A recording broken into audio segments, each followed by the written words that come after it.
One of my favourite things about Bleach is how downright terrifying it can be at times. Kubo absolutely loved to incorporate all manner of horror elements into many of his characters, from gruesome body horror to eldritch cosmic weirdness and everything in between.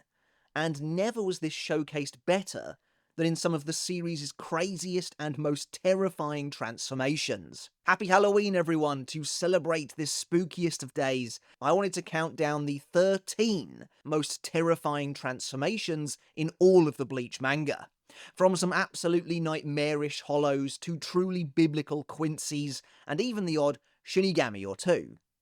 It's here in these transformations that Kubo really gets the chance to flex his creative powers, and it's clear that he is having so much fun with them all. And some of them do get genuinely messed up. Before we get started on the video, guys, if you don't want me to die of fright this Halloween when looking at my subscriber count, then consider hitting subscribe down below, as it really does help the channel out and I really would appreciate it. Also, consider going and checking out my other channel, Mr. Tomo Talks Games, where again your support is massively appreciated over there as well, and it is making all the difference. So, without further ado, let's dive into the warped world of Bleach transformations once more, and see what hellish horrors Kubo cooked up in that head of his. First up, before we get started on the list of 13 proper, I want to acknowledge a few honourable mentions. Sajin Komamura's Kokujo Tengen Myo Dangai Joy, while perhaps not the most outwardly terrifying transformation, is certainly horrifying in what it represents. A desiccated corpse of a bankai. Undying and everlasting, spurred on by Komamura's heartless desire for vengeance. And I love how this is reflected upon the bankai's design itself. Kokujo Tengen Myo has shed its once proud armor, and now exists as an emaciated skeletal figure, a shell of the proud, loyal captain that Komamura once embodied. And of course, for Komamura to even be able to acquire this bankai in the first place, he was forced to tear out his own heart and offer it up to his grandfather as a ritual sacrifice. His grandfather, by the way, being a gigantic wolf. So yeah, while not terrifying in the orthodox sense perhaps, like so many of these transformations will prove to be, Dangai Joy makes perfect sense to me as an honourable mention. And then our next honourable mention has to go to perhaps one of the best, most overt depictions of complete corruption in the manga. Tosen's Resurrection Gria Grio, which transforms the former captain into a hulking humanoid cricket. Covered head to toe in thick, black fur, complete with a set of buzzing wings and enormous spiralling horns emerging from his back, Tosen has foregone almost all semblance of his once recognisable self, save for the lower half of his face, which is now swallowed up, consumed, engulfed by everything surrounding it, giving this form an incredibly alien and unnatural quality to it. This form, I think, gets a bad rap, but I've always liked it. It does look a little silly, especially where Tosen's mouth is concerned, but honestly, the moment he opens those huge, bulbous bug eyes and can suddenly see the world, everything kind of changes on a dime, and this form becomes terrifying. Not only does it feel positively eldritch, as Tosen relishes in being able to see, thanks to this monstrous abomination of a form, but it's the perfect analogy for his character at this point in time, having lost his way and being blinded by a quick and easy fix, choosing that over his dead friend's memory. And last but not least, our final honourable mention is none other than Ichigo's full hollow transformation. To be honest, I was considering placing his actual fully hollowified self on here instead of this one, but ultimately decided against it. While that monstrous lizard-like transformation is certainly weirder and more overtly animalistic, there's something genuinely haunting about Zangetsu's appearance in the battle against Ulquiorra, who also has a pretty creepy transformation of his own. Not only does Ichigo quite literally rise from the dead with a gaping hole in his chest, but the eyeless, skull-like horned helmet he now wears gives him again a truly alien feel, as though there's no humanity left inside this creature at all. It's being puppeteered from elsewhere. Although he retains a vaguely human form, there's just enough about it that's slightly off for it to feel uncanny, and couple that with his silent yet single-minded determination, save for one particularly guttural and blood-curdling scream, and yeah, this is a terrifying transformation that feels almost unstoppable. Okay, but kickstarting our actual Halloween list this year, number 13 is fairly pedestrian. Now, I promise they will start to get pretty freaky as we move up the list, but Barragan's Resurrección Arrogante simply had to make the cut. Barragan's transformation, which sees his elderly form burned away by the black flames of time itself, turns him into Father Time himself.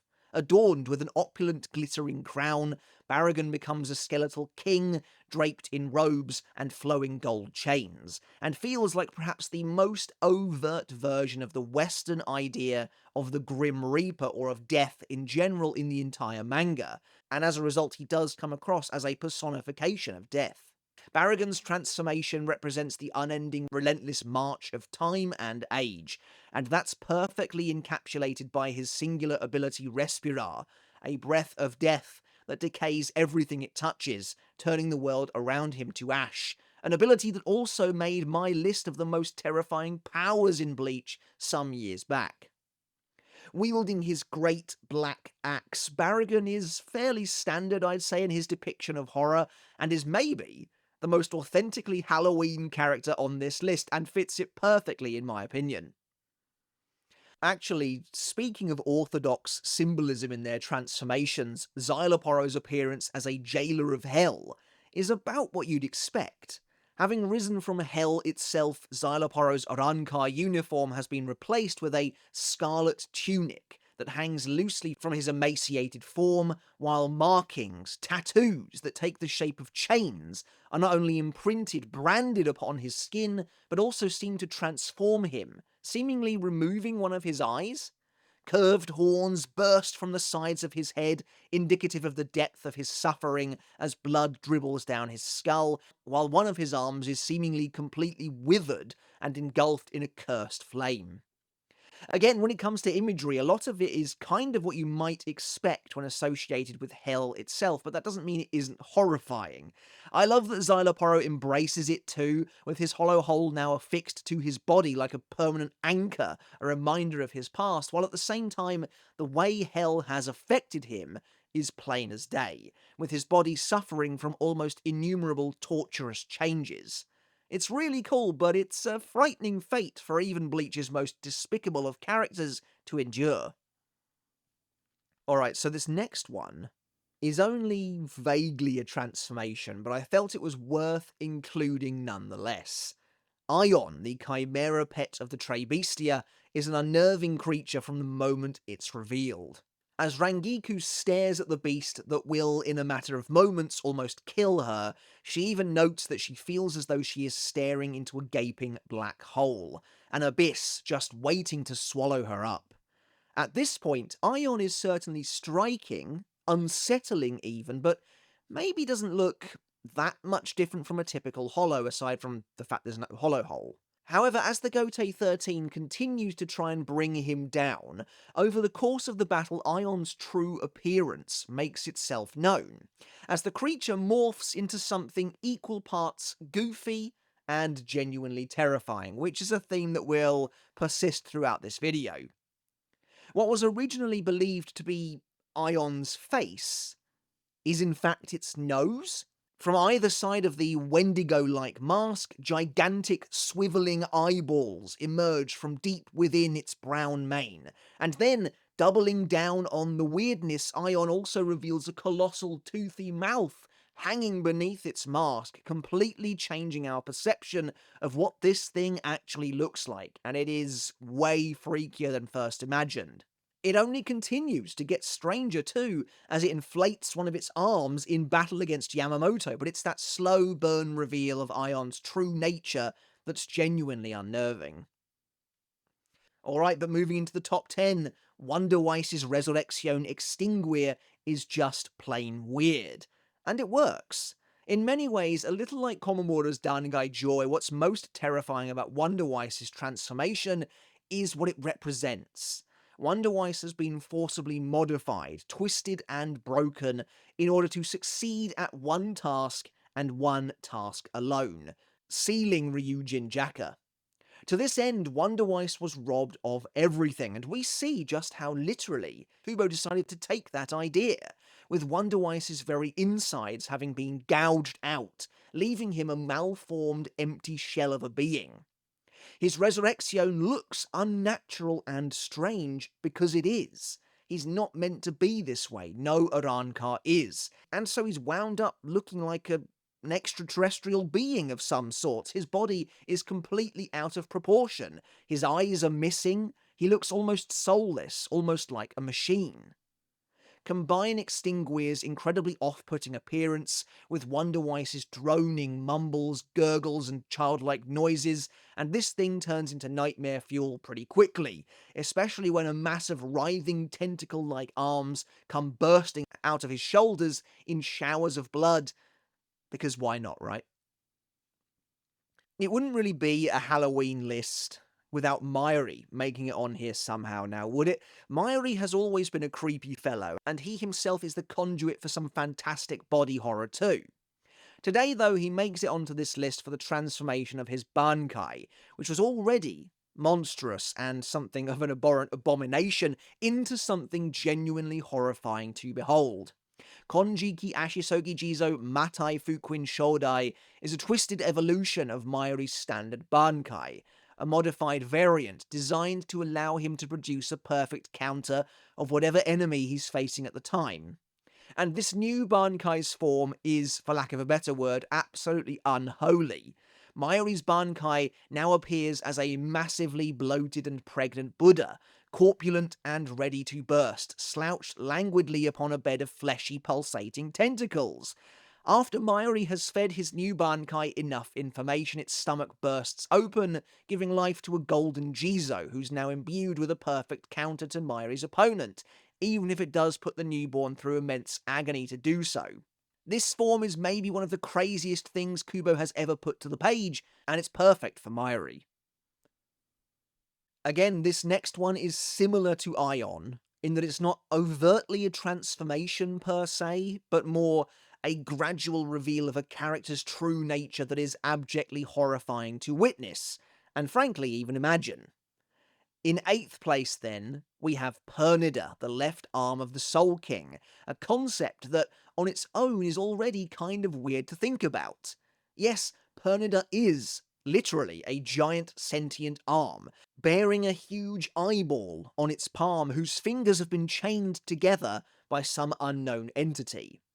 But as the creature's fight against Myri progresses, Pernida slowly evolves, revealing more and more about itself.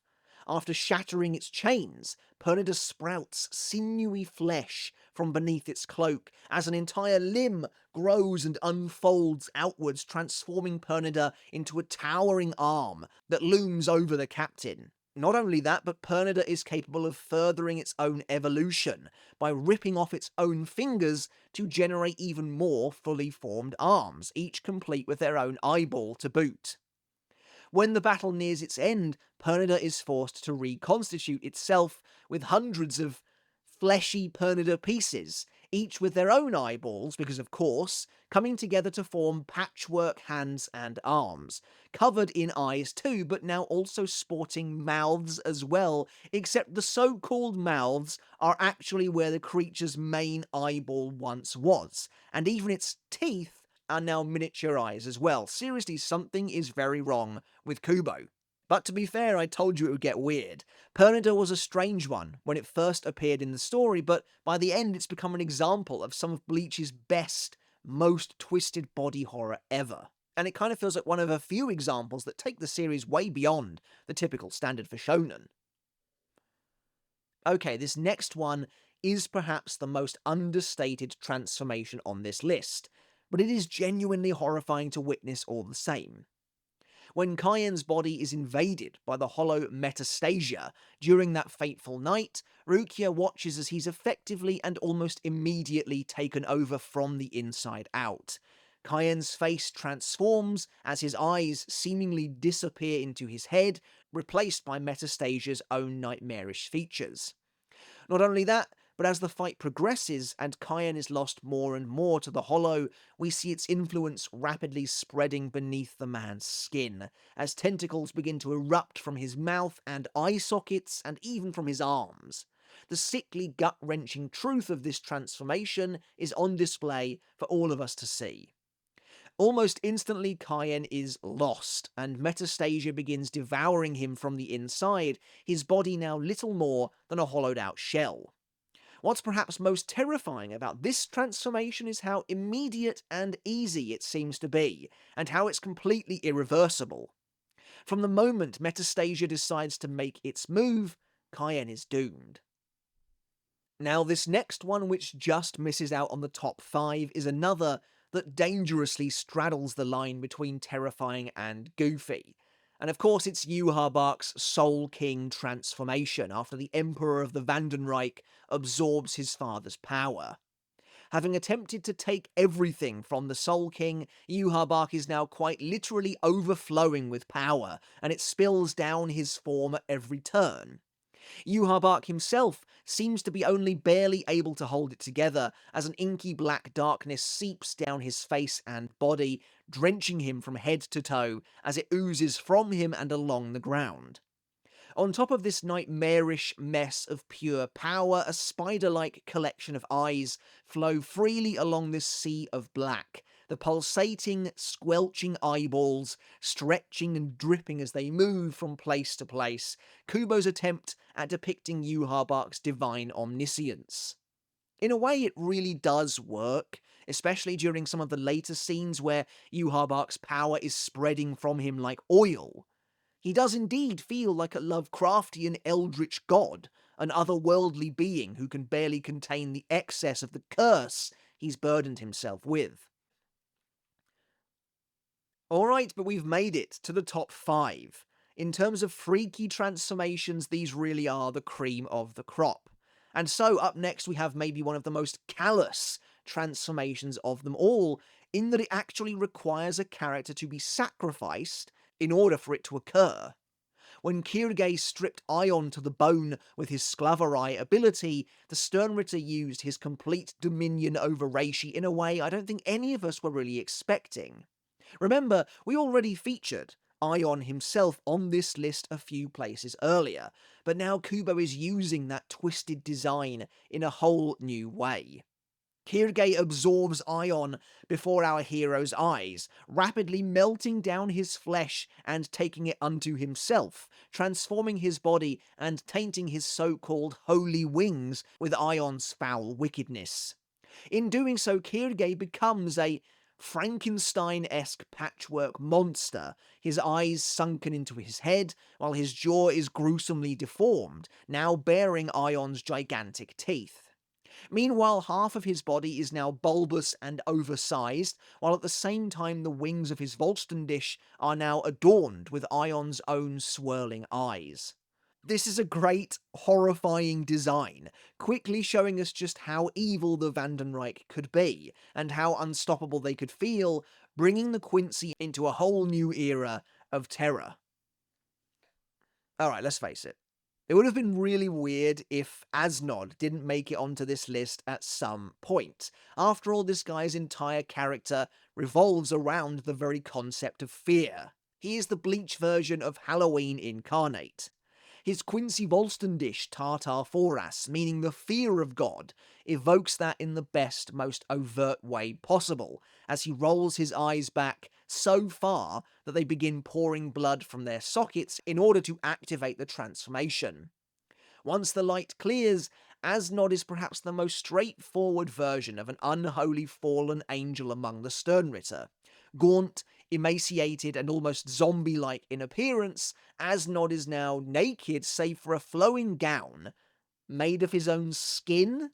So, in that sense, maybe he's not naked at all, which is stitched up down the middle and barely conceals his prominent rib cage. Either way, with circular wings depicting barbed wire or maybe the thorns of a rosebush, black, animalistic claws on the end of his spidery fingers, blank, bleeding eyes, his lipless mouth, and just a horrible blood-curdling vibe overall, Asnod is the picture of terror. Which is obviously the idea. In that sense, then, this form isn't exactly unexpected, but to be fair to the Sternritter, expected or not, Tartar Foras still absolutely packs the shock factor punch, and is one of the most terrifying designs in all of Bleach.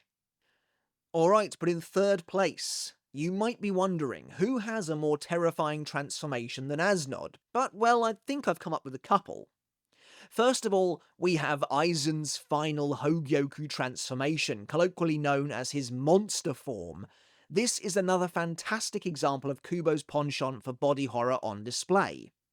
With the now transcendent Aizen forced onto the back foot, the Hogyoku takes control of his evolution and forces a transformation upon him, brutally ripping his face in half in the process.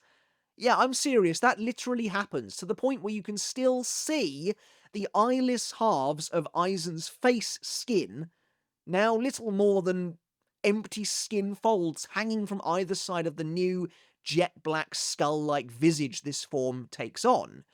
It's completely messed up in the best possible way. And what makes it all the more horrifying is that it's totally unexpected, especially from a villain like Aizen.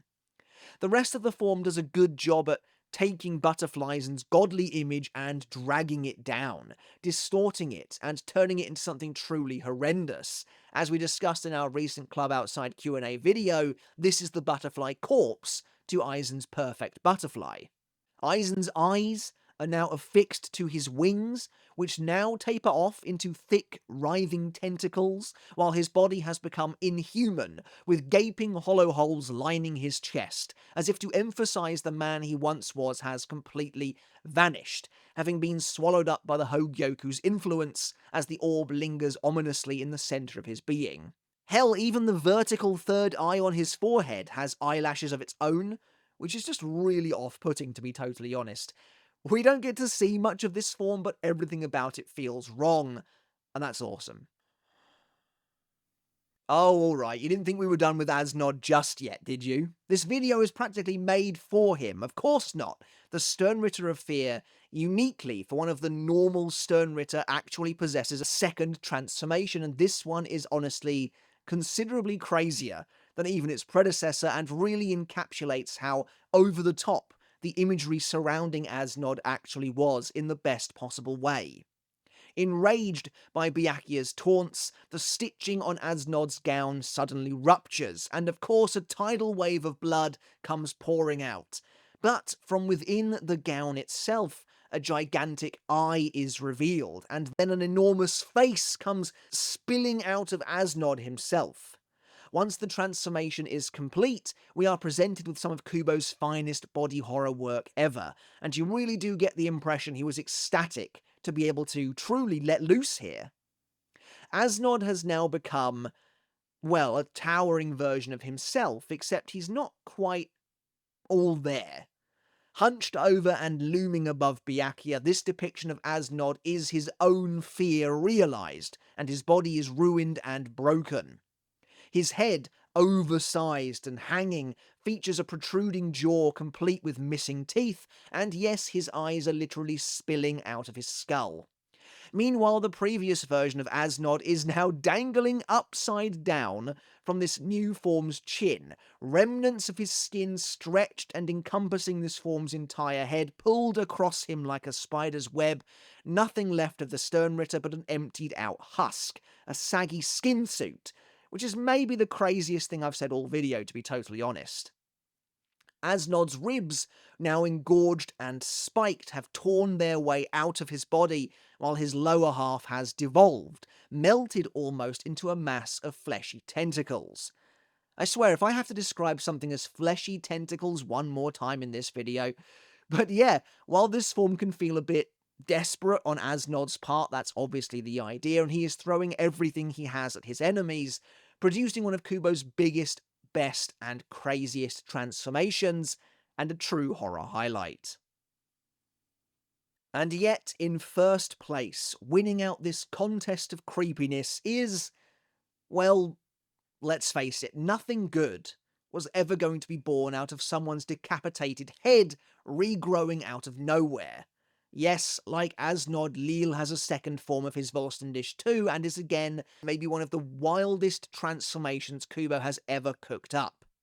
Like so many before it, the second form of Lille, Zilliel, walks a delicate tightrope between being really silly looking and utterly horrifying, and ends up being a sublime and I would say successful mixture of the two.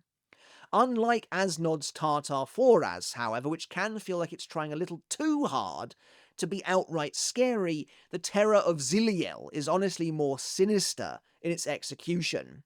This is a godly, almost angelic form, maddening to behold. All remnants of Leal's human self are completely gone, replaced with a sterile, holy light, stripping away his former human weaknesses completely. Untouchable now to mortal men, Leal regrew his destroyed head and now bears resemblance to a dragon-like deity, which even spits flames, with a head that mixes the features of an owl with a curly-haired cherubim. His arms, segmented, rigid, and downright robotic, are purpose-built to deliver the judgment of God to the enemies that he deems to be sinners, while he unflinchingly chases down his targets. And that's another element, and a critical one, of what makes this form so terrifying. Yes, it does look weird, but don't be fooled, Leal absolutely has the devastating might to back it up as he hunts down his prey. As a being made purely of light, Leal can perform extraordinarily weird feats, such as expanding and shrinking his head, all while guiding his eyes along the surface to search for his foes. It's easy to laugh at, yes, but take a step back and imagine the total uncompromising terror of facing down this creature, if you can even call him that. His transformed legs give Leal the vague appearance of a horse or maybe a centaur, but frankly it is almost indescribable, and that's clearly what Kubo is going for here. Considering Leal and obviously many of the other Sternritter in general are themed around angels, Leal feels like the truest representation of that, and the cosmic unknowable fear and weirdness that comes along with it. There's no doubt that Ziliel's second form is maybe the single most otherworldly enemy in all of Bleach, considerably more so than even the likes of Leal's master Yuhabak. And it really does feel like he has emerged from some other plane of existence, some parallel universe, because what he has become is so unfathomable to possibly exist in the world of Bleach. Though I always enjoyed this form back when I read the chapters weekly, I was always a defender of this form. I've actually warmed even more so to the design over the years, and I think Kubo accomplishes pretty much exactly what he set out to achieve. And this Halloween, I'm more than happy for the Emissary of God to take the top spot here, as he bestows fear upon everyone, his enemies and we the readers alike. Alright everyone, but that's it for today's video. Once again, happy Halloween. I hope you enjoyed the video, I hope you enjoyed the list, and I hope you took something of value away from it as well. As always, make sure to let me know your picks for the most terrifying transformations down in the comments below. Were there any big ones that I missed out? Maybe you think some of the Espada deserve to be on here outside of Barragan. Maybe you think I missed some pretty obvious ones, some of the other Sternritter perhaps. Can we consider Pepe's Volstendish Gudoero to be the honorary winner of the video? Let me know your thoughts down in the comments below. I would absolutely love to read them. Alright everyone, but once again, thank you so very much for watching. Consider hitting subscribe down below if you haven't done already. Make sure to check out my other channel, Mr. Tomo Talks Games. A massive thank you and a huge shout out goes out to my wonderful supporters over on Patreon. Again, I really do appreciate all of your support so very much. It's making the channel run, it's keeping the lights on, and it does mean absolutely everything. So once again, thank you all so very much for watching. Have a fantastic and safe Halloween, and until next time, I'll catch you later, and I'll see you then.